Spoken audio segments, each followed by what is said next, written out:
Tərbiyə zamanı uşaqların gözündə uşaqlıqdan hey Allahı böyütmək lazımdır.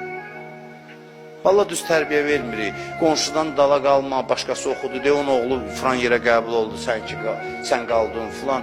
Bu uşağı da eləmişik öz şan şöhrət vasitəmiz. Mənim oğlum filan yerə qəbul oldu, onunki filan yerə.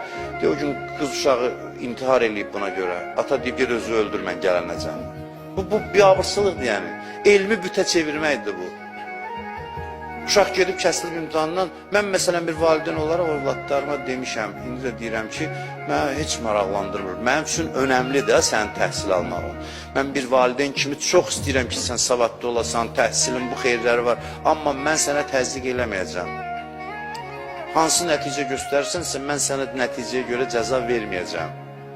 Özün düşün, fikirləş, elmi zəruri bilirsənsə, mənə də sevindirərsən, Allahı da sevindirərsən, istəyirsənsə ged öyrən, amma istəmirsənsə özün bilərsən və nəticəsi də yaxşı olur bunun. Nəticəsi də daha yaxşı olur.